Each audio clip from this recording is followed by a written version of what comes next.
Start करते हैं हम अपना नेक्स्ट चैप्टर। हाँ, चैप्टर का नाम ही बड़ा ना ख़तरनाक सा चैप्टर है। और जिस तरह ये पानी बह रहा है, इस तरह आपके एथिक्स भी जो है वो क्या हो चुके हैं, इस पानी में बह चुके हैं। एक अनएथिकल कौम को एथिक्स जो है वो क्या करने पड़ेंगे, सिखाने पड़ेंगे, पढ़ाने पड़ेंगे। एथिक्स, इखलाकियात हमारे माशरे का जो सबसे कमज़ोर पहलू है वो यही है, जिसको हमने क्या करना है, डिस्कस करने।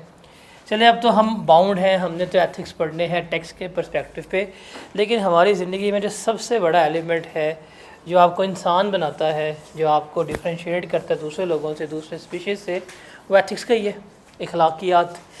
लेकिन हमें नहीं है अनफॉर्चुनेटली। पाकिस्तान नीस जहाँ पे सबसे नीचे लैक करते हैं ना, वो क्या है, एथिक्स है। तो एथिक्स सिखाए नहीं जाते, डैट कम्स फ्रॉम तरबियत। लेकिन माँ बाप तो सही तरबियत करते हैं, ख़राब दोस्त करते हैं, है कि नहीं। अब देखें ना, माँ बाप ने फ़ीस दी है एंड दे एक्सपेक्ट कि बच्चा हमारा क्लास में आएगा। बच्चा वो सामने बाहर खड़ा हुआ इस वक्त और वो ऐसे को देख रहा है और ये बंक मार जाएगा। तो इसका मतलब एथिक्स माँ बाप ने सिखाए थे, लेकिन ख़राब किसने किए हैं, बच्चों ने किए हैं।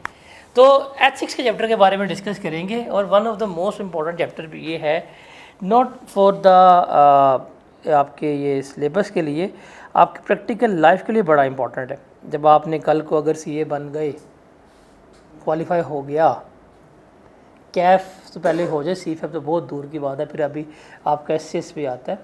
जब आप प्रैक्टिकल लाइफ में जाएंगे तो आपको बहुत ज़्यादा चैलेंजेस जो है वो फेस करने पड़ेंगे। और उन चैलेंजेस को जब आप देखेंगे तो वहाँ पे कुछ आपकी इखलाकी ज़िम्मेदारियाँ भी आ रही होंगी। जैसे एक बड़ी सिंपल सी बात है, हुकूमत को टैक्स देना चाहिए कि नहीं देना चाहिए, बताएं। क्या हमें गवर्नमेंट को टैक्स देना चाहिए कि देना चाहिए, देना चाहिए। और एक बंदा अगर टैक्स चोरी कर रहा है तो क्या हमें रिपोर्ट करना चाहिए कि नहीं करना चाहिए, कहते नहीं करना चाहिए, इसका मतलब बंदा अनएथिकल है। तो एक बंदा अगर टैक्स चोरी कर रहा है तो क्या हमें गवर्नमेंट को नहीं बताना चाहिए। अगर एक बंदा टैक्स चोरी कर रहा है, ओके यार ना बताई, थोड़े भाई तू पकड़ ले, तो क्या करेंगे आप, पैसे ले लेंगे, पैसे ले लेंगे कि नहीं आप अपने असूलों में पक्के रहेंगे, बताएं। ये जवाब जो है ना आपके, ये बता रहे हैं कि करप्ट है। वह वो जो है ना ऊपर बैठे हुए, वो तो मासूम है, वो इस लेवल की करप्शन नहीं करते जितनी आप कर रहे होते हैं। पोर्टल ले लेके आगे तुम लोग बेच रहे होते हो, सभा लोड वाली बन के वहाँ पे तुम लोग मांग रहे होते हो। तो करप्शन तो हमारे याद नहीं कर रही होती है, नहीं पीटीए चेक कर, मतलब ये अज्यूम करता है कि मैं गरीब शुदा आदमी हूँ और पीडीएस नॉन पीडीएस इस्तेमाल करूँगा। शुक्र तूने जे भी नहीं कह दिया कि चोरी वाला सेट है। चेक करो यार,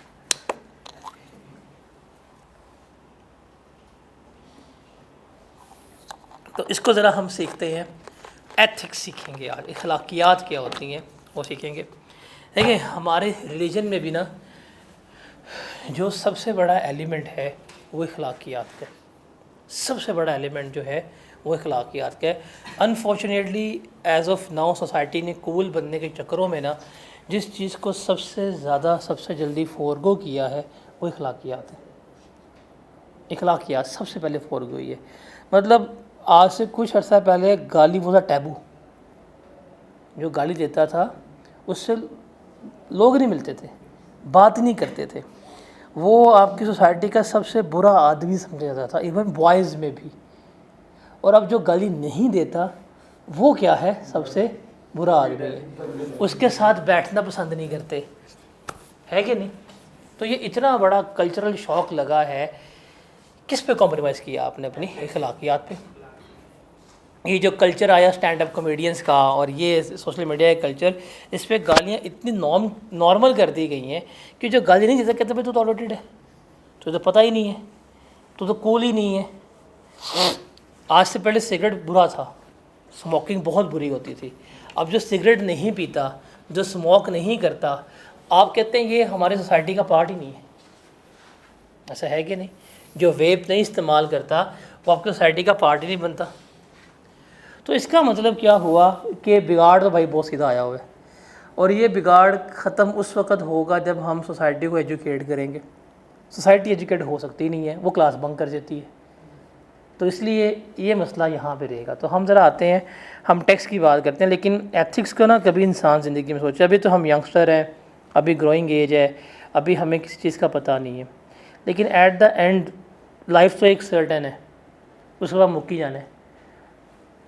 अगर आप 25 के हो गए हैं, मज़ीद 50 बाकी हैं, 70, तो यही है, कितना जी लेगा, तो कितना जी लेगा बताओ? फिरौन बन जाएगा, कितना जी लेगा? कल जी पढ़ो जाए यार, क्यों पेपर दे रहे, इतना काम अच्छा है। तो जब आप लाइफ के इस जोन में दाखिल होंगे ना, जब आप 40s क्रॉस करेंगे, 50s क्रॉस करेंगे, तब आपको इस चीज़ का रियलाइज़ होगा कि एज़ ऑफ टुडे हमने क्या चीज़ खोई है, क्या चीज़ बनने के लिए। ये जो कूलनेस है ये आपके साथ नहीं चलनी। एथिक्स, अखलाकियात बहुत बड़ी चीज़ है जो आपके साथ पूरी ज़िंदगी क्या होंगी, कैरी होंगी। आपके दीन में बड़ी अखलाकियात हैं। माँ बाप के आगे उफना को, गाली नहीं देना, झूठ नहीं बोलना, ये सारा कुछ आपके दीन ने सिखाया है। हम दीन भी भूल चुके हुए सारा। हमें सिर्फ यही है कि 5 नमाज़ें पढ़ना इज़ दीन, बट 5 नमाज़ों के अलावा जो आपके दीन का अखलाकियात का पहलू है वो ना तो हमें प्रीच किया गया है, ना हमें पता है। लाइक हम में से कितने बच्चों को पता होगा, कितने लोगों को पता होगा कि how was the social life of our profit? नहीं पता, हमें बताया नहीं गया। वो सोशली किस तरह बिहेव करते थे, उनकी फैमिली लाइफ कैसे थी, उनका फैमिली के साथ उठना बैठना क्या था, तरीक़ेकार क्या थे, नहीं हमें बताता। ना हमें जानने की ज़रूरत होती है, ना हमें इस चीज़ का शौक़ है। लाइक आपने तो पढ़ा होगा कि जब हमारे नबी करीम सल्लल्लाहु अलैहि वसल्लम बैठे होते थे, जब उनकी बेटी आती थी हज़रत फ़ातिमा, तो वो उनके लिए खड़े हो जाते थे, बच्चों से प्यार करते थे, मोहब्बत करते थे। हमारे दीन का सबसे बड़ा जो एलिमेंट है वो बच्चों पे शफ़क़त है, ठीक है ना? जुम्मे की नमाज़ पढ़ने जाइएगा, देखना बच्चों का चपेड़े पड़ रही होती हैं। अगर कोई साथ लेके बच्चे को सफ़ में खड़ा होता है ना, उसको उठा के वो साइड में मारते हैं, है कि नहीं? आप इवन दूसरे कंट्रीज़ में अगर देखें, तुर्की वगैरह में, वहाँ तो मस्जिदों को उन्होंने प्लेइंग एरिया बच्चों के बना दिया होगा, बच्चे आएँ खेलें। और हम यहाँ बच्चों को क्या कर रहे होते हैं? कुट रहे होते हैं, सुई गैस के पाइप पड़ रहे होते हैं, ठा ठा ठा। अब आप देखें प्रीचिंग्स क्या है और एज ऑफ नाउ क्या हो रहा है हमारे साथ। हमसायों के हकूक़ है, जब तक हम हमसाये की बेल नहीं तोड़ेंगे सुकून नहीं आएगा। और हकूक़ में क्या है, तो ये चीज़ें बहुत मैटर करती हैं। खाना पीना, ये और वो, माँ बाप के क्या उनके साथ सलूक करना है, ख़र्च कहाँ पे करना है, ये हमें मतलब सोसाइटी में 4 शादियों को तो बड़ा पता है, लेकिन शादी करनी कैसे है, निभानी कैसे है, उसका पता नहीं है। How is your relation with your spouse, कैसे होना चाहिए, वो नहीं होना चाहिए, उसको शर्म आ रही है। ये हमें सारे, ये आपके अखलाकियात के पहलू हैं। जब ज़िंदगी में कभी टाइम मिले ना आपको, वैसे वेले ही होते हैं, इतना तो पढ़ने वाले होते, तो क्वालिफाई ना करके होते अभी तक। तो अगर मज़ीद टाइम मिले आपको, 24 घंटों में से मज़ीद 24 घंटे मिले, तो कभी ना अपने रिलीजन का ये एलिमेंट पढ़िएगा। अगर आपको शौक़ है, नहीं है तो कोई प्रीचर को सुन ले जो अखलाकियात का दर्स दे रहा है। जैसे एज़ ऑफ नाउ मेरे ख़्याल से डॉक्टर नुमान अली ख़ान जो है, शायद किसी ने सुना हो या देखा हो, सर्च कीजिएगा। डॉक्टर नुमान अली ख़ान पाकिस्तानी बोर्न है लेकिन USA बेस्ड है, इसको देखिएगा। बड़ी अच्छी एक्सप्लेनेशन करता है हाउ यू शुड बिहेव, आपकी सोशल रिस्पॉन्सिबिलिटीज़ क्या होनी चाहिए, एथिक्स क्या कहते हैं क्या नहीं है, बड़ा अच्छा एक्सप्लेन करता है।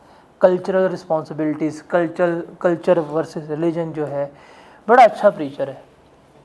इस तरह के जो नॉन कंट्रोवर्शियल को सुनना चाहिए, ये बड़ी अच्छी बात करते हैं। आप देखिएगा, सुनिएगा, जब आप इसको पढ़ेंगे ना अपने दीन को, आपको चलेगा पता हमारे दीन में आसानियाँ कितनी है, लेकिन हमने क्या किया हुआ है, उतना ही मुश्किल किया हुआ है। एनीवेज, एथिक्स पे जाते हैं। आई कैप में अगर हम बात करते हैं ऑफिशियल स्टडी टैक्स की, तो ये एक चैप्टर है एथिक्स का, लेकिन हम इसको दो में डिवाइड कर रहे हैं, एक एथिक्स और एक कोड ऑफ एथिक्स। बिकॉज जो कोड ऑफ एथिक्स वाला एरिया है उसमें से सिनेरियो आता है, और एथिक्स वाले एरिया में से स्ट्रेट फॉरवर्ड क्वेश्चन जो है आएंगे, उसको हम डिस्कस कर रहे होंगे। तो हमने इसको क्या किया है, दो एरियाज़ में डिवाइड किया है। क्योंकि जो कोड ऑफ एथिक्स है ना, वो चैप्टर का एरिया स्पेसिफिकली फॉर यू है कि कल को जाना है आपने प्रैक्टिस करनी है, काम करना है, तो हाउ यू शुड बिहेव, क्या क्या चैलेंजेस आपको फेस करने पड़ेंगे, और सारा उसको एक प्योर सिनेरियो बेस आता है। पिछली कुछ अटैम्प्ट से आई क्या अपने कोड ऑफ एथिक्स के ऊपर बहुत ज़्यादा हाथ रखा हुआ है, काफ़ी ज़्यादा उसको टेस्ट कर रहा है। और ये जो एथिक्स वाला एरिया है ये जेनेरिक है, जिसको हम यहाँ पे क्या करेंगे, डिस्कस करेंगे। तो एमसीक्यूज़ वगैरह यहाँ से आ जाएंगे आपके, और जो थ्योरेटिकल क्वेश्चन सिनेरियो बेस होगा वो कहाँ से आएगा, आपका कोड ऑफ एथिक्स में से आ रहा होगा।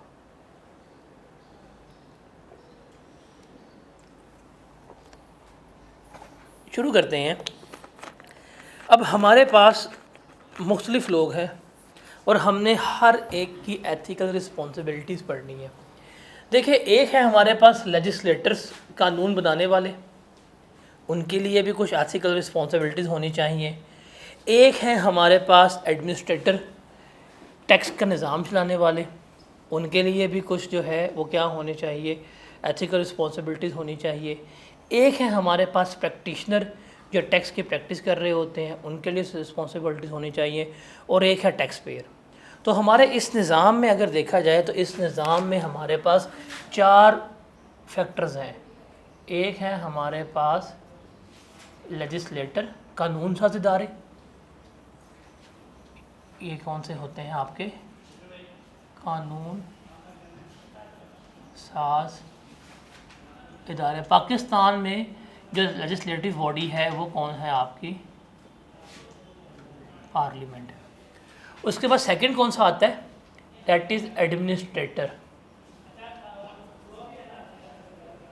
एडमिनिस्ट्रेटर में कौन आते हैं, जो सारा इस टैक्स का निज़ाम मैनेज कर रहे हैं, उसमें कौन आएगा, FBR। थर्ड इसमें आएगा हमारे पास टैक्स के प्रैक्टिशनर, ये जो चार्टर्ड अकाउंटेंट्स हैं, ये एक सेक्टर आ रहे हैं, फॉर्म्स वगैरह आ रही होती हैं। और चौथा हमारे पास कौन आएगा, यहाँ पर टैक्स पेयर्स आ रहे होगा, जिसने टैक्स पे करना है। तो हमने हर एक की कुछ एथिकल रिस्पॉन्सिबिलिटीज़ जो है वो क्या करनी है, देखनी है। सबसे पहले बात करते हैं एथिक्स फॉर टैक्स लेजिस्लेटर, कानून साज इदारे। देखिए भाई, आपने MNS को इलेक्ट किया हुआ है, आपने सेनेटर्स बनाए हैं, आपने MPs बनाए हैं, तो इनका काम क्या है, कानून साजी करना। तो जब ये कानून साजी कर रहे हैं तो ये पब्लिक ट्रस्ट से बैठे हुए हैं, आप लोगों के एतमाद से बैठे हुए हैं। तो इनको कानून साजी अवाम के मुफाद में करनी चाहिए कि अपने मुफाद में करनी चाहिए, अवाम के मुफाद में। तो इनके लिए सबसे बड़ा जो रिस्पॉन्सिबिलिटी है ये कि जो भी कानून बनाएं, जो भी कानून पास करें, उस पर पर्सनल गेन वगैरह ना हो, बल्कि अवामी मफादात के लिए क्या करें, ये अपने कानून जो है वो बनाने चाहिए। और जब अवामी मफादात की बात करते हैं तो जो कानून जिसके ऊपर बेस करेंगे वो कौन से होंगे, कैनन्स ऑफ टैक्सेशंस के ऊपर जो है बेस कर रहे होंगे। ठीक है, अब ये कैनन्स वही हैं जो हम पढ़ के आ चुके हुए हैं कि कोई भी एक अच्छा कानून बनेगा वो इन कैनन्स के ऊपर जो है वो बेस करना चाहिए। अब कैनन्स कौन कौन से हैं, सबसे पहले आ जाएगा आपके पास कैनन ऑफ इक्विटी आ जाएगा। इक्विटी का मतलब है कि भाई जो जितना ज़्यादा पे कर सकता है उससे उतना टैक्स लो, जो कम पे कर सकता है उससे कम टैक्स लो।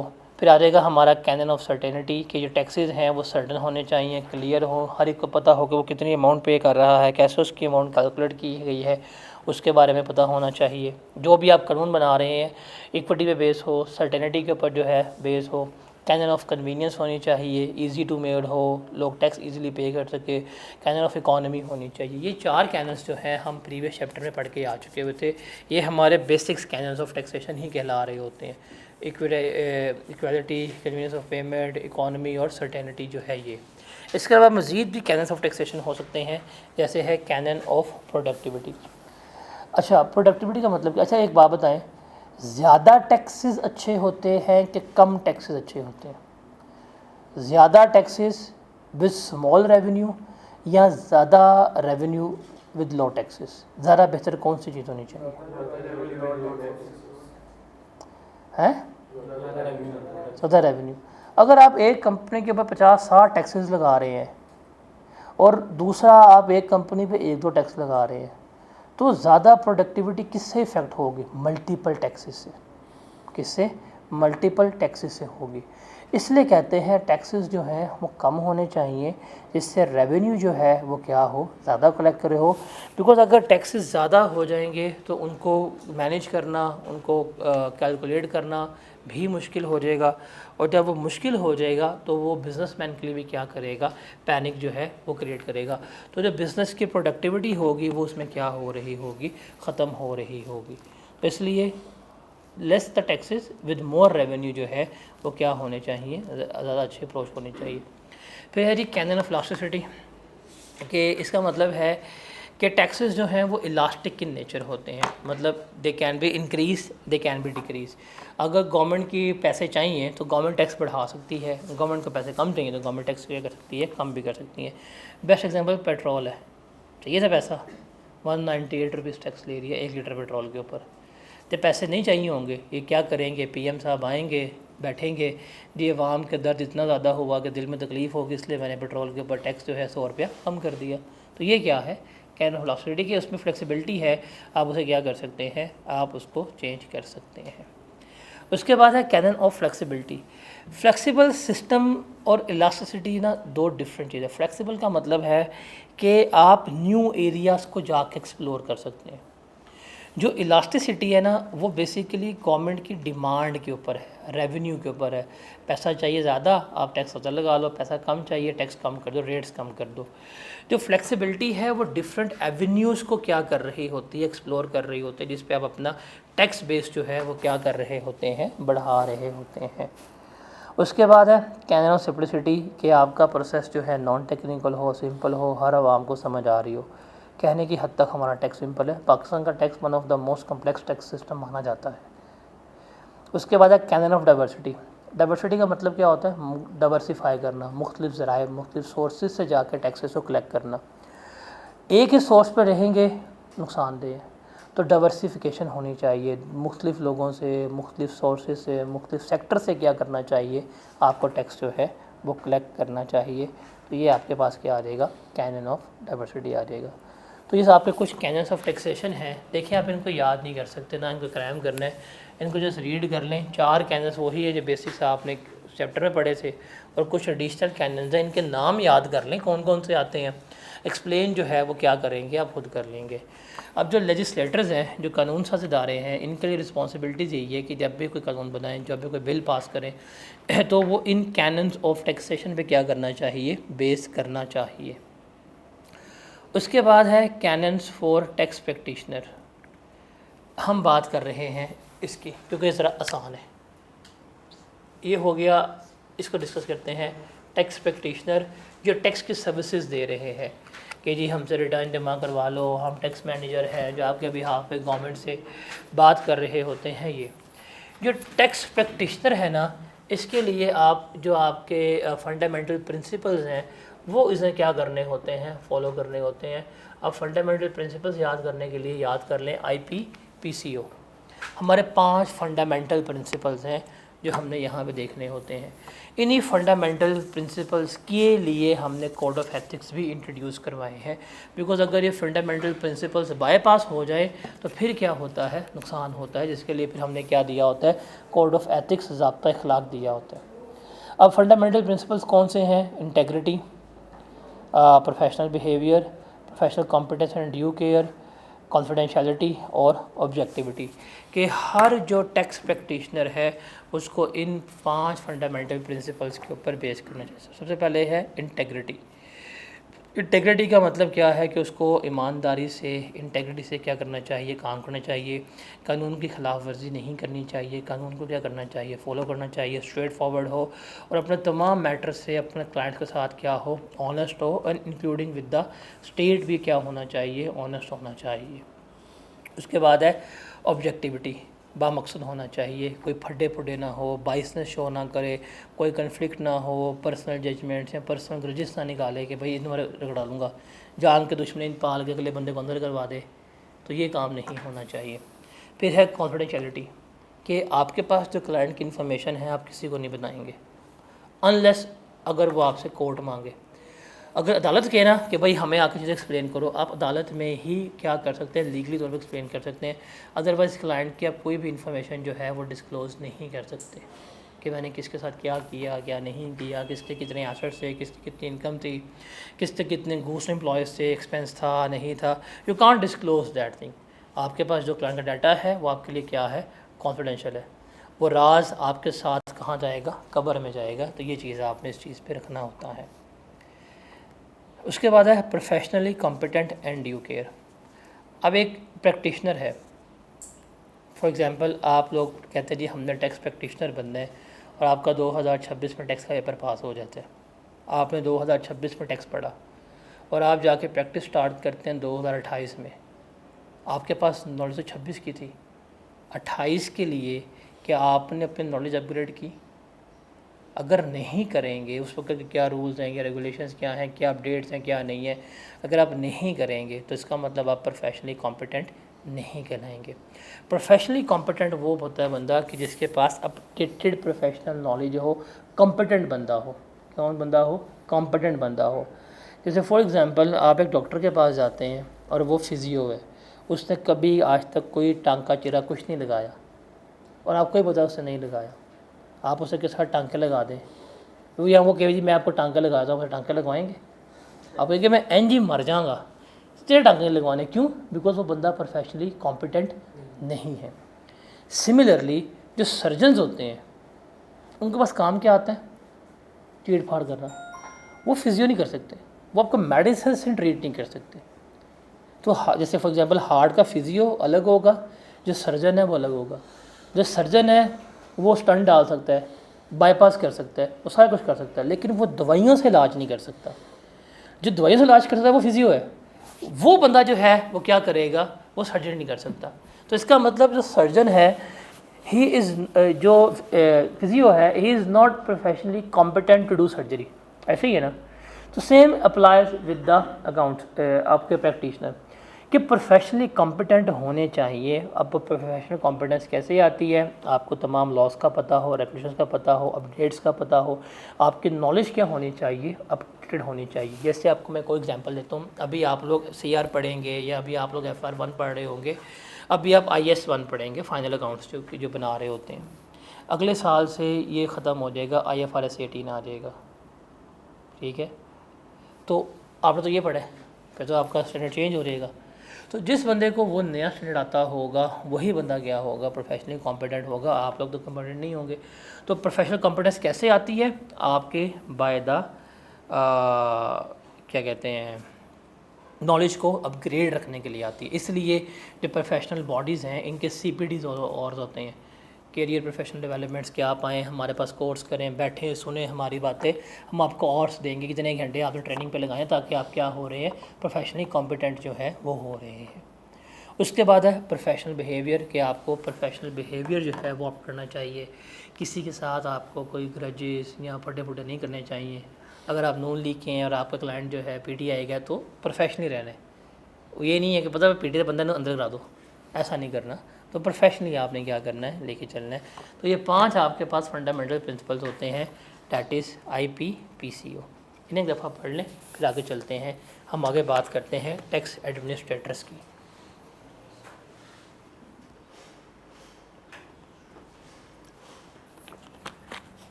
चलिए जिसके बाद चलते हैं, जो आपके टैक्स एडमिनिस्ट्रेटर्स हैं, टैक्स इम्प्लीमेंटिंग अथॉरिटीज़ हैं, इनकी ज़रा हम क्या करते हैं, बात करते हैं। We are talking about FBR, RTOs, LTOs, ये जो अमला बैठा हुआ है, इनकी बात करते हैं।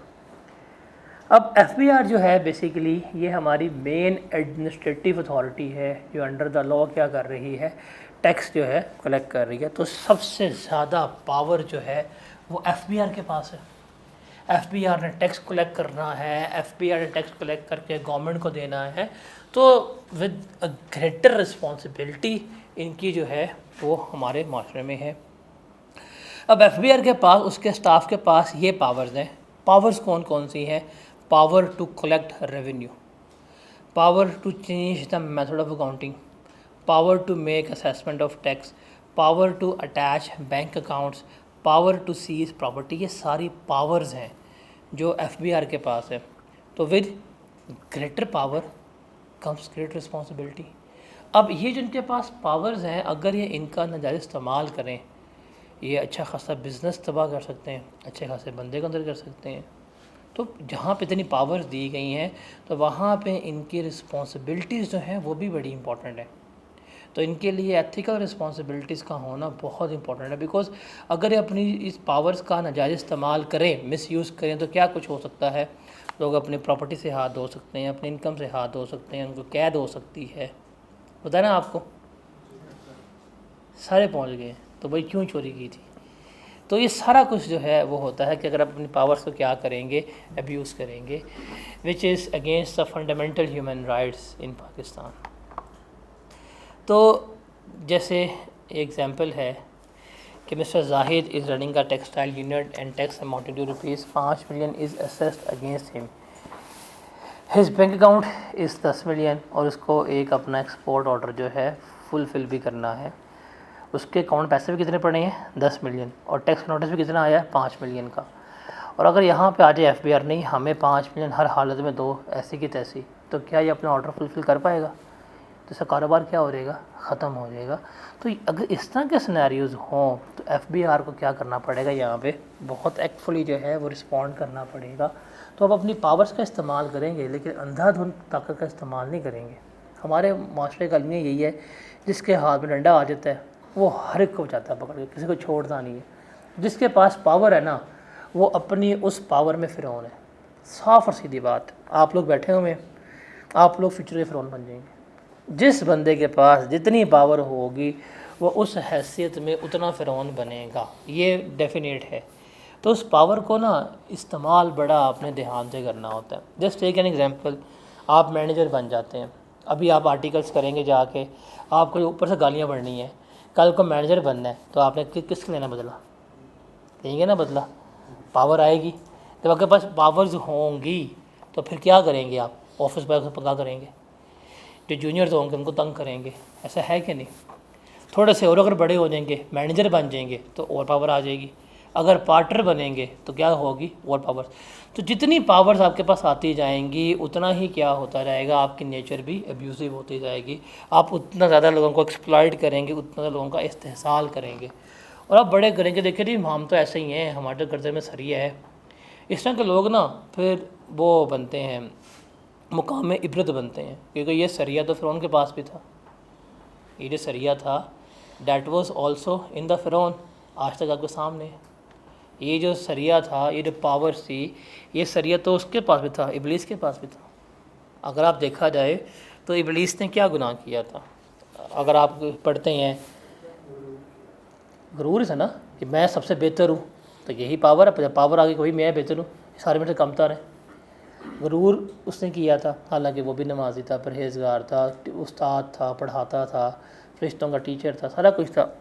उसने तो ये नमाज नहीं छोड़ी, उसने यही काम किया था, भाई आदमी तो मट्टी से बना हुआ है, मैं उससे क्या हूँ? सुपीरियर हूँ। तो जब आपके पास पावर होती है तो आपके माइंड में एक चीज़ आती है कि भाई मैं क्या हूँ, सुपीरियर हूँ। तो वो जब आपके माइंड में आती है, सुपीरियर कॉम्प्लेक्सिटी आती है, फिर आप क्या होते हैं, आप उड़ जाते हैं। अल्लाह की रस्सी अल्लाह जब दराज करता है, इंसान पागल होता है, एक दफ़ा खींचनी है तो आप जेल में होते हैं।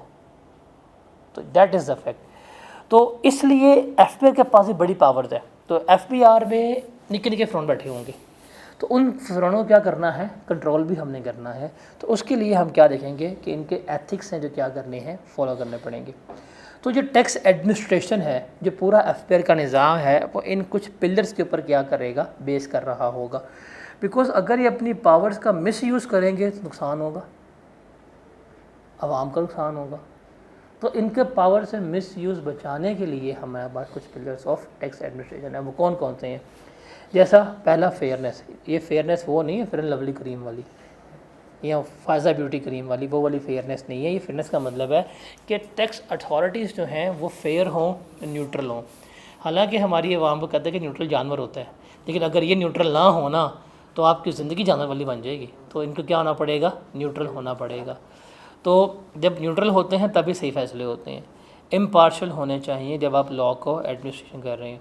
आप किसी से भी ज़ात, रंग, मज़हब इसकी तकसीम ना करें। आप हर एक को क्या करें, अंडर द लॉ जो है वो क्या करें, इक्वली ट्रीट करेंगे। आप नहीं कहेंगे जी तुम यहाँ से आए हो इस इलाके से, ठीक है, तुम हमारे MNA के ताल्लुक़ रखते हैं, तुम्हें हम छोड़ देते हैं। ये काम नहीं होना चाहिए। कितना अच्छा लगा सुनने में, ये नहीं होना चाहिए, लेकिन हमारे कंट्री में अनफॉर्चुनेटली यही होता है। एक फ़ोन कॉल आनी है, सर आप तो हमारे माई बाप हैं, सर जाएं आप। ये है सबसे बड़ा हमारा ना अलमिया कंट्री का है। उसको डोली नाम था ना उसका।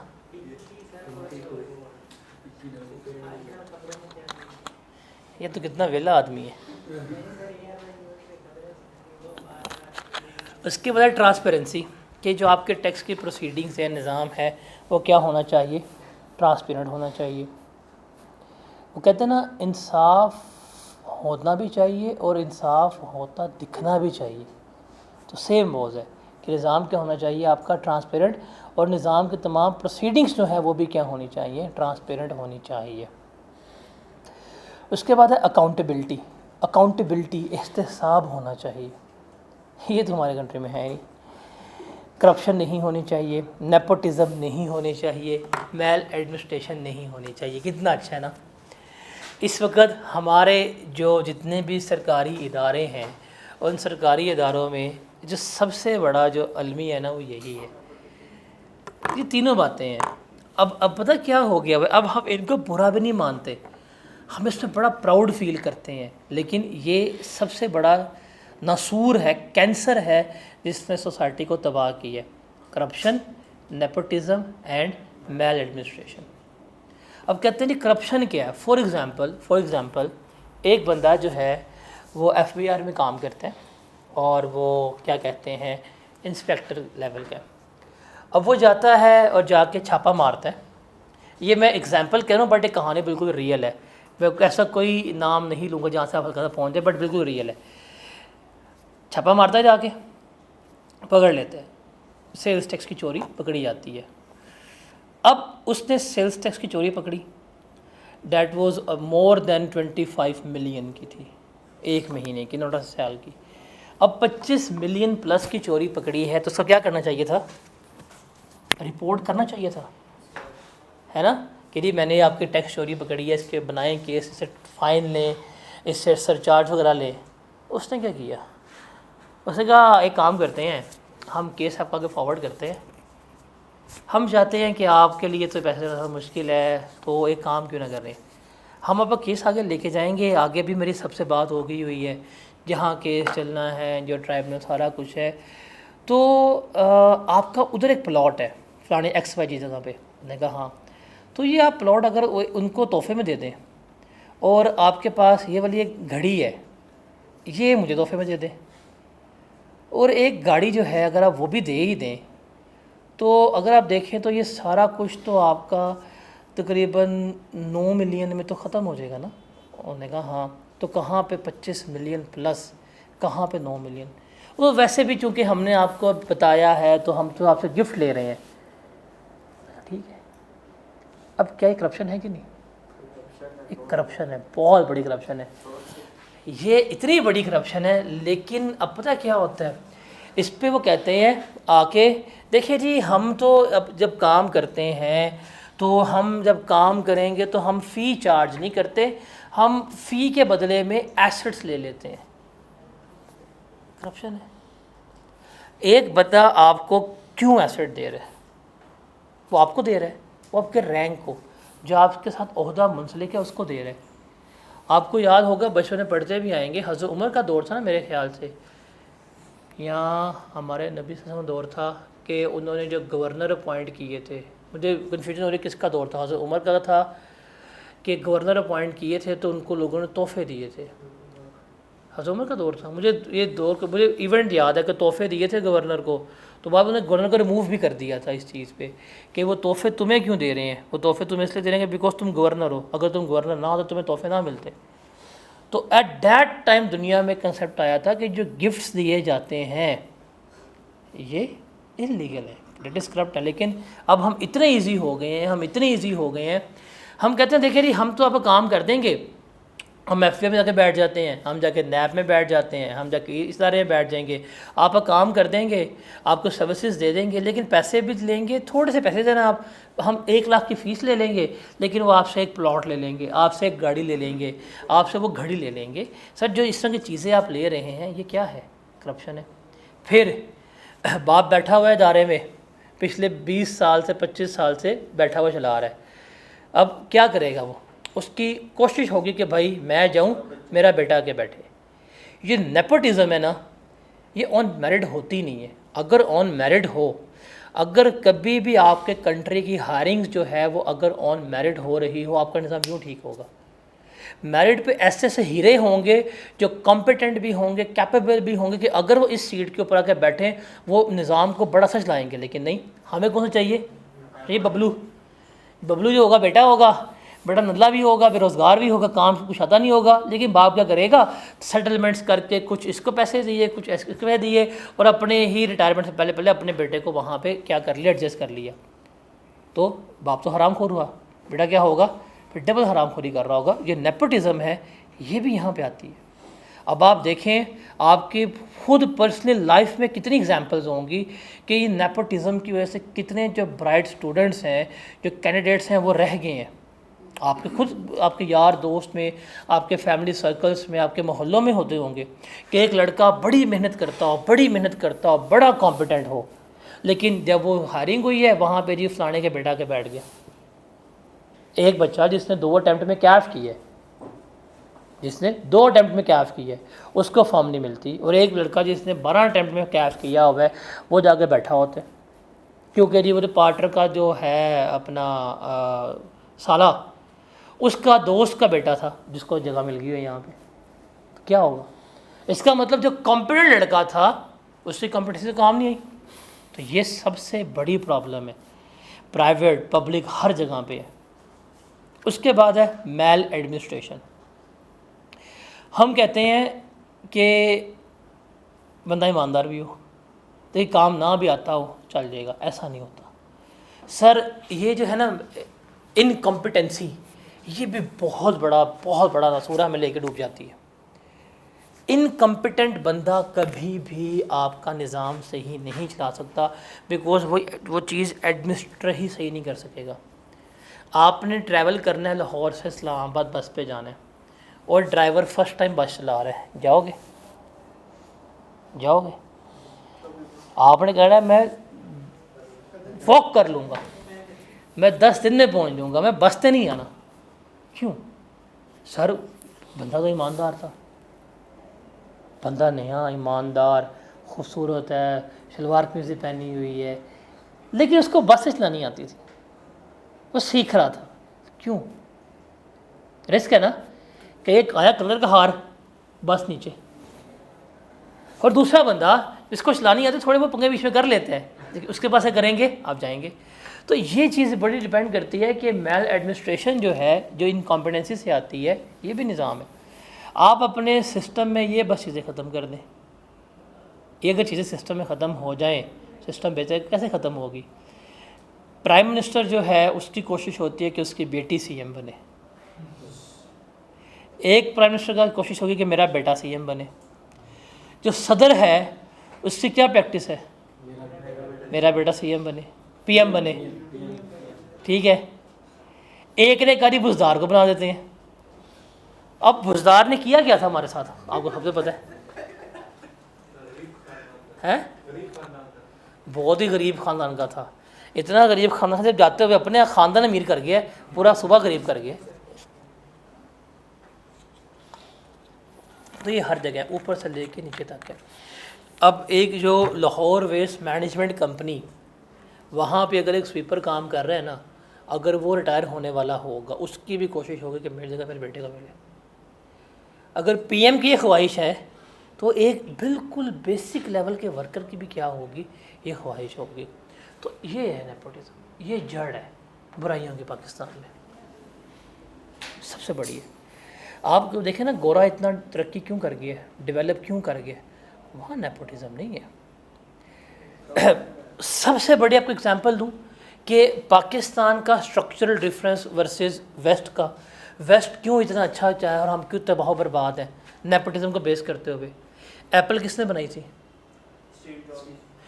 चलाई किसने है? टिम कुक्स ने। चला गया, अब तीसरा सीईओ आ रहा है। जो थर्ड सीईओ क्या नाम है उसका, जो भी हायर हो रहा है, उस बंदे का तो कोई ताल्लुक ही नहीं है स्टीव जॉब्स के साथ। ये होती है एप्पल पाकिस्तान की। स्टीव जॉब्स उसका बेटा होता, फिर उसका बेटा होता, ऐसे था। अब देखें, कॉम्पिटेंट बंदा था टिम कुक्स, आया, उसने एप्पल को कहाँ से कहाँ पहुँचाया। उसने जो इनोवेशन प्रोडक्ट्स दी हैं शायद स्टीव जॉब्स की औलाद ना कर पाती। आप एग्जांपल ले लें माइक्रोसॉफ्ट की, किसने बनाई थी? बिल गेट्स ने। चला कौन रहा है? एज ऑफ नाउ उसका सीईओ जो है वो सत्या नडेला है, इंडियन बेस्ड चला रहा है। तो क्यों बिल गेट्स की औलाद नहीं है, वो क्यों नहीं बिठाई? कॉम्पिटेंट नहीं है, कॉम्पिटेंसी नहीं थी ना। उसने कहा मेरी औलाद है, उसका नाम करके लिखा हुआ जी जो चाइल्ड ऑफ जो इसके बिल गेट्स के, इसके अलावा अचीवमेंट क्या है? हाँ, जो सिस्टम में बैठ के काम किए कॉम्पिटेंट है वो लोग चला सकते थे। वो कॉम्पिटेंट पर्सन आए, बाहर से आए, ऑन मेरिट आए, उन्होंने इनके बिजनेस एम्पायर्स बना दिए। That's why America is America, तरक्की करता है ना वो। स्टीव जॉब्स 8 में मर गया था बना के, आज 26 है, आज वो ऑलमोस्ट $1 ट्रिलियन प्लस की कंपनी है। किसने बनाई है? स्टीव जॉब्स ने कंपनी बनाई थी। कंपनी को इस लेवल पे उसके साथी लेके गए हैं। ये वर्कर था, ये वर्कर्स थे जो लेके गए हैं, हायर हुए, काम किया, इनको लगन थी, ये इस सिस्टम को समझते थे, कहाँ से कहाँ ले गए। अगर वही स्टीव जॉब्स मरता, उसकी होती विरासत कि जी मेरी बेटी को जो है वो अब सीईओ बना दें, उसको एप्पल की ABC भी नहीं पता थी, तो आज मेरे ख्याल से एप्पल क्या होनी थी, किसी कब्रिस्तान में याद आनी थी। तो पाकिस्तान में उसको उल्टा होता है। पाकिस्तान में ये नहीं है ना। पाकिस्तान में बाप ने किसको रखवाना है? अपने बेटे को। बेटे को कख नहीं आता, लेकिन बाप क्या करेगा, कोशिश करेगा कि मेरा बेटा आके बैठे, और जब बेटा बैठेगा कुछ दिनों में सिस्टम क्या हो गया होगा, अल्टीमेटली कोलैप्स हो गया होगा। तो that is the main reason of our downfall. Allah करे कभी ख़त्म हो जाइए, लेकिन नहीं हो सकता, ये ख़त्म नहीं हो सकता। जब प्राइम मिनिस्टर की ख्वाहिश ख़त्म हो जाएगी ना कि मेरी बेटी CM बने, या मेरा बेटा CM बने, या मेरा बेटा PM बने, जब उनकी ये ख्वाहिशात ख़त्म हो जाएंगी, जब ये सियासतदानों में, पॉलिटिकल पार्टीज़ में ख़त्म हो जाएगी नेपोटिज़म, तब ही आपके सिस्टम में भी ख़त्म होगी। इस नेपोटिज़म के चक्करों में बहुत हकदार लोग जो है ना रह गए हैं बेचारे। उसके बाद है इक्विटी। इक्विटी का मतलब है कि सबसे टैक्स लेना है, business class, non business class, लेकिन आपने उनकी पेइंग कैपेसिटी के ऊपर जो है वो क्या करना है, टैक्स लेना है। ये आपके पास आते हैं एडमिनिस्ट्रेशन। जब आप ये पिलर्स को इम्प्लीमेंट करेंगे तो आपको कौन कौन से एथिकल इश्यूज़ जो हैं फेस करने पड़ेंगे। सबसे पहले है करप्शन, उसके बाद है कॉन्फिडेंशियलिटी, सीक्रेसी। भाई ये सरकारी मुलाजमिन है, इनके पास हर एक का डाटा है, अगर आप किसी का डाटा लीक कर दें तो प्रॉब्लम है कि नहीं। जैसे फॉर एग्ज़ाम्पल अभी हाफिज़ साहब भी रिटर्न जमा कराते हैं, एग्ज़ाम्पल दे रहा हूँ, हाफिज़ साहब रिटर्न जमा कराते हैं और एक बंदा बैठा है FBR में, उसके हाथ डाटा है, वो उनका तमाम डिटेल्स मीडिया में लीक कर दे, है कि नहीं ये? फिर उसका जो होगा ना वो आपको ही पता है, मुझे ही पता है यार ये तो आसान सी चीज़ है। नहीं ये तो आसान सी चीज़ है भाई। देखो एक को तो मार दो पकड़ के, एक को थका थका के करो, इतना करो थकाओ के अगला पता ना इरिटेट हो जाए, वो करना है। अभी वो क्या कर रहे हैं एक भाई के साथ 3 साल थका रहे हैं ना, इतना फ्रस्ट्रेट कर दिया कि वापस में क्या लड़ना शुरू हो गए। इससे कहते हैं डिवाइड एंड रूल, कि आपस में इतना थका दिया इनको कि अब वो क्या कर रहे हैं, एक दूसरे को सर फाड़ रहे हैं और वो खुद चिल बैठे हुए हैं, वो इंडिया को बजा रहे हैं पकड़ के। तो डैट इज़ द थिंग। उसके बाद कॉन्फ्लिक्ट ऑफ इंटरेस्ट भी इसमें आपको फेस करना पड़ता है, inconsistency in application of law. अब जान के लॉ जो है गलत अप्लाई करते हैं अगले बंदे को नुकसान पहुँचाने के लिए। लैक ऑफ एटोनमी है, पॉलिटिकल इन्फ्लुएंस है, सबसे बड़ा अजाब है।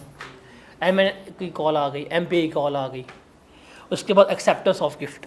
ये तो भाई ये तो छोड़ ही देना आप। ये एक ज़माने में ना, मुझे याद है हम स्कूल में पढ़ते थे, तो जब हमने इस्लाम में पढ़ा था ये वाला चैप्टर, तो उसमें हमने बड़ा समझाया था हमारे इस्लामिक टीचर ने कि देखें जब आप किसी ओहदे पे जाएंगे तो आपने ओहदे पे पहुँचे किसी भी तो गिफ्ट्स नहीं लेने, क्योंकि इस्लाम ने मना किया। वो सारा वाक़या समझाया, हम बचपन में सीख के वो बड़े हुए हैं। लेकिन अब दुनिया में देखते हैं कि ये जो गिफ्ट्स को एक्सेप्ट करना है वो इसको प्रॉब्लम मानते ही नहीं है। वो बड़ा खुश होते हैं कि जी हमने आपको सर्विसेज दी है, हमने आपसे सरकारी केस ख़त्म कर दिया, बदले में हमने आपसे एक प्लॉट ले लिया तो हम बड़े खुश हैं। ऐसा नहीं होना चाहिए। उसके बाद डिस्क्रेशन है कि आप पावर जो हैं वो अपनी सही इस्तेमाल नहीं कर रहे होते। अब इनको अवॉइड कैसे करना है, ये जो सारे 8 के 8 मसले हैं इनको अवॉइड कैसे करना है कि आपके ओपन प्लान्स हो, सारी चीज़ डिस्कस करें, निज़ाम कैसे चल रहा है, ओपन पॉलिसी स्टेटमेंट हो, ओपन रूल्स हों, ओपन फाइंडिंग्स रीजनिंग हो, रीज़न्स जो हैं बताए जाएं, जो प्रेसिडेंट्स हैं वो फॉलो किए जाएं, और आपका इनफॉर्मल प्रोसीजर जो है वो भी क्या होना चाहिए, फेयर होना चाहिए। इस तरह आप क्या कर सकते हैं, आप इनको अवॉइड जो है कर सकते हैं। क्लियर?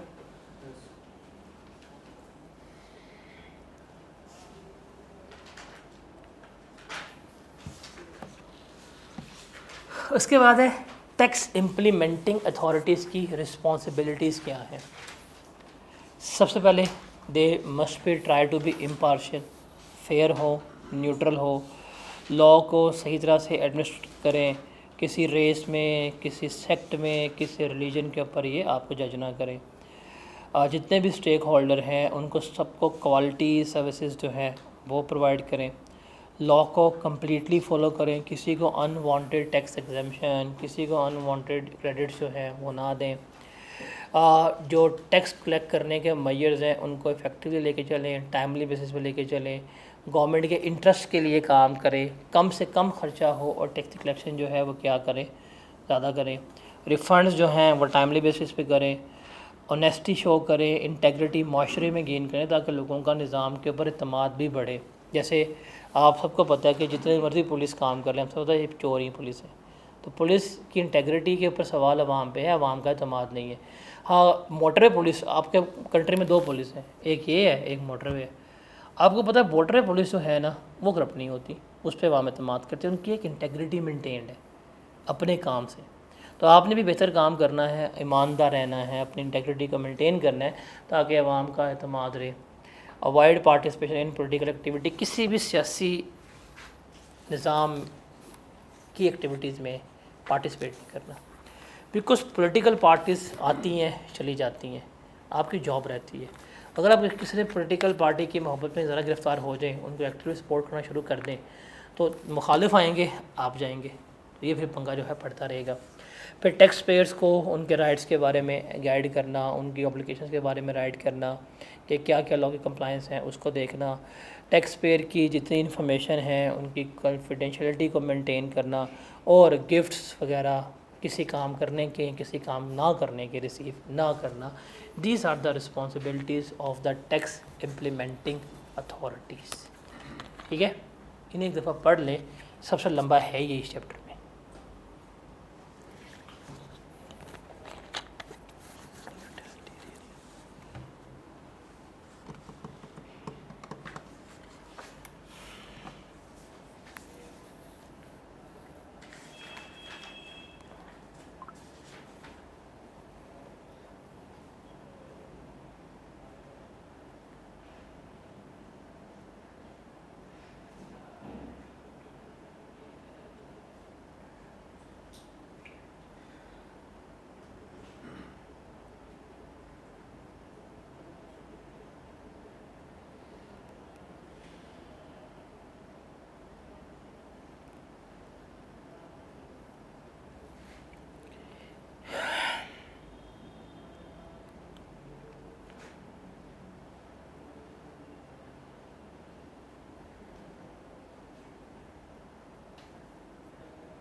पढ़ लिया?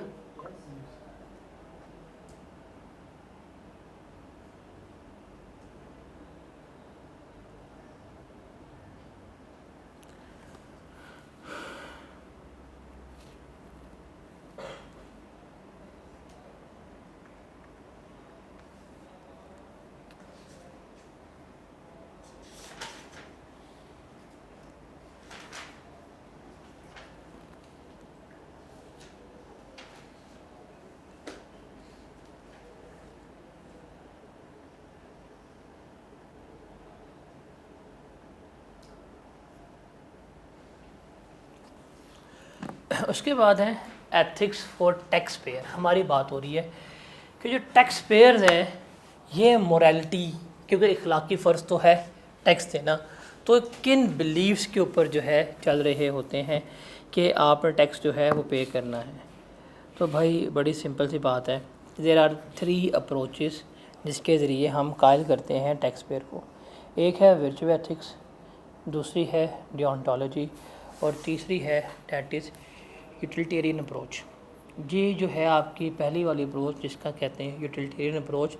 आप इकोनॉमिक्स में एक कंसेप्ट पढ़ के आ चुके होते हैं यूटिलिटी का, कि फ़ायदा पहुंचने का, ये इसके ऊपर ब्लेज कर रहे होते हैं। जो डियोंटोलॉजी है ये बिलीव करते हैं कि भाई ये तो ड्यूटी है, और वर्चुअल एथिक्स हैं वो कहते हैं भाई नेकी करेंगे, और नेकी जो है वो क्या करेगी, फैलती जाएगी। तो ये चीज़ है, इस पर चल रहे होते हैं।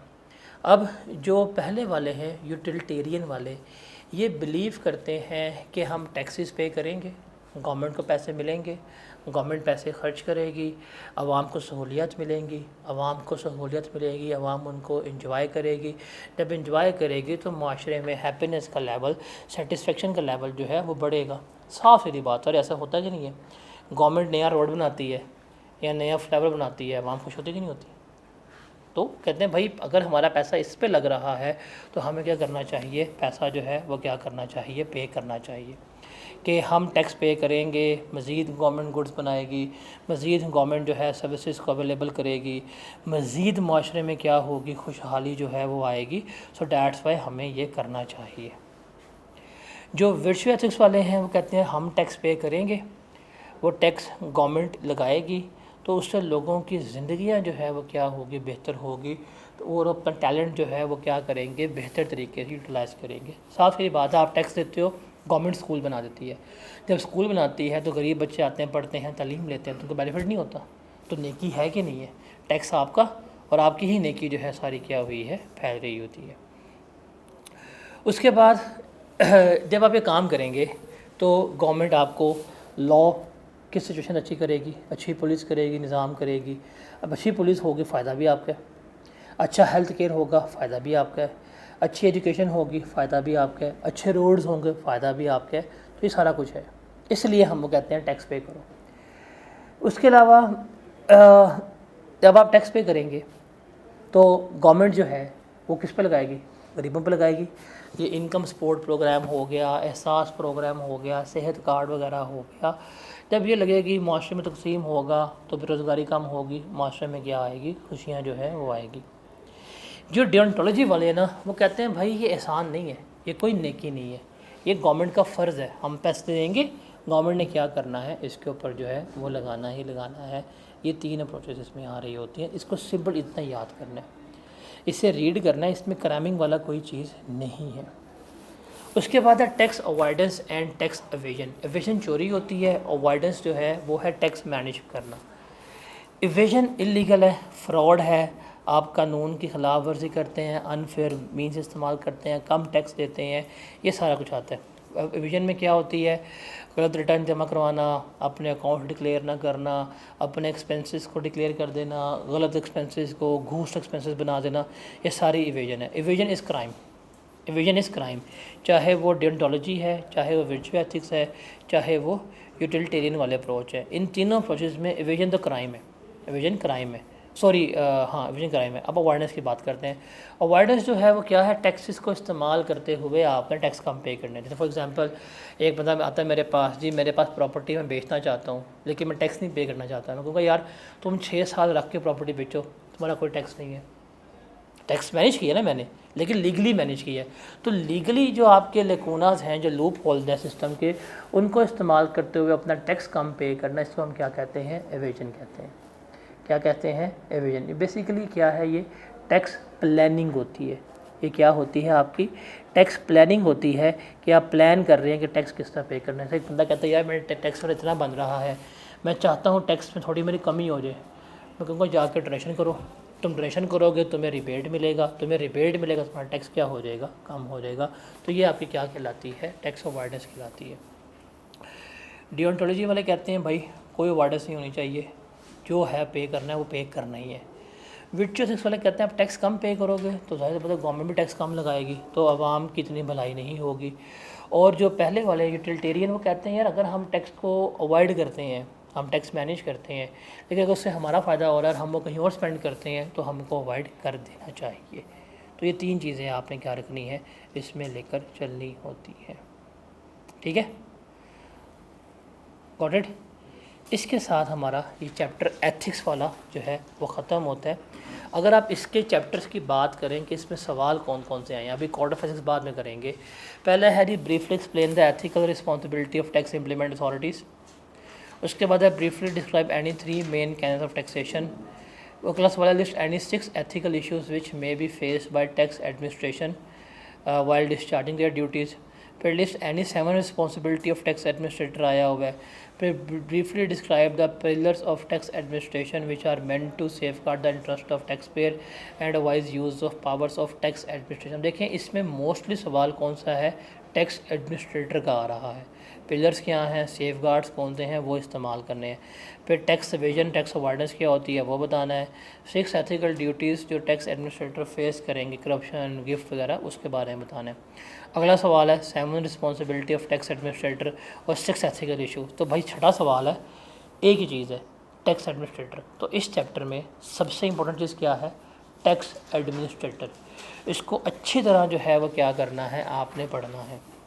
अब अगला सवाल है आइडेंटिफाई यानी 4 powers of FPR with respect to collection of tax with what consequences may be faced by tax payer if such power are misuse by officer of FPR। वही टैक्स एडमिनिस्ट्रेटर, बट सवाल उसने दूसरे तरीके से पूछ लिया। Briefly explain 2 pillars of tax administration, 6 ethical issues. तो भाई 7वां सवाल है, यही पूछा जा रहा है टैक्स के आपके पिलर्स क्या हैं, आपके एथिकल इशूज़ क्या हैं, ये सारा कुछ पूछ रहा है। उसके बाद है list 6 types of taxes which under legislative power of provinces, ये कॉन्स्टिट्यूशन से आया हुआ है। List the fundamental principle of ethics for tax practitioner, ये वाले हैं IPPCO, ये इसने पूछे हुए हैं। Give 2 example of tax avoidance and tax evasion. Also suggest the appropriate tax measure to prevent tax evasion. अब 2 एग्जांपल टैक्स एवेजन जो है फ्रॉड कर देना, रिटर्न जमा ना कराना, ऑफर अकाउंट डिक्लेयर ना करना, ये है।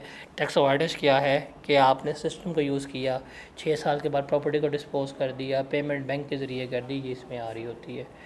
उसके बाद list of fundamental principle of tax practitioner, also describe any 2 principle. तो ये 5 है, इसमें 2 जो है वो क्या करने हैं, आपने एक्सप्लेन करने हैं। यही करने हैं, यही करने, because most commonly asked question ही यही हैं। ये सारे 5 पेपर जो है वो आपने करने हैं।